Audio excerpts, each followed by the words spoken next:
বেশি। দেখো, E to the power I theta is equal to, আমরা কি জানলাম এখন? Cos theta plus I sine theta. একটু কালারটা চেঞ্জ করি। এটা, তো এখন আমি E to the power I into থিটার জায়গায় বসালাম হচ্ছে পাই বাই টু। যদি পাই বাই টু বসাই তাহলে এখানে কি হবে? Cos pi by two plus I sine pi by two. তাহলে এখন তোমরা আমাকে বলো, কস পাই বাই টু মানে কি? Cos 90 degree. Sine pi by two মানে কি? Sign 90 degree. কস 90 ডিগ্রির ভ্যালু কত? জিরো। সাইন 90 ডিগ্রির ভ্যালু কত? ওয়ান। তাহলে আলটিমেটলি আমার এখানে থাকে কি? আই। ঠিক আছে? তাহলে আই ইকুয়াল টু আমি কি বলতে পারি? E to the power I pi by two. এখন আমি কি করলাম? উভয় পাশে কি নিলাম?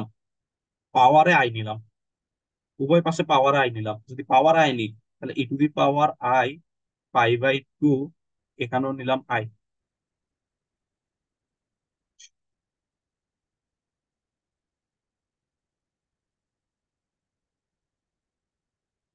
দেখো, এখানেও নিলাম আই। তাহলে এখন তোমরা আমাকে বলো I to the power I equal two কি হবে?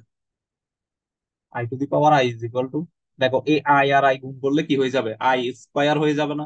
আর আই স্কোয়ারের ভ্যালু কত হয়? বলো, তোমরা বলো। I square value -1। তাহলে এটা হবে কি? E to the power minus pi by two. বুঝছো? এই জিনিস বুঝছো? তার মানে কি, I to the power I এর ভ্যালু তোমাকে বের করতে বলতে পারে, বলবে যে I to the power I equal to what. তাহলে I to the power I এর ভ্যালু কিন্তু একটা কি নাম্বার? Real number. কেয়ারফুল। তো তোমাকে চাইলে আমি ট্রিকি প্রশ্ন এভাবে করতে পারতাম যে দেখাও যে I to the power I এর ভ্যালু একটা বাস্তব সংখ্যা নির্দেশ করে। ওকে, এগুলো কিন্তু এমসিকিউ তো আসে। তারপর হচ্ছে তোমার বিভিন্ন ধরনের ক নাম্বার, খ নাম্বার আর অ্যাডমিশনের অঙ্কে তো আসেই বারবার। ক্লিয়ার? বুঝতে পারছো?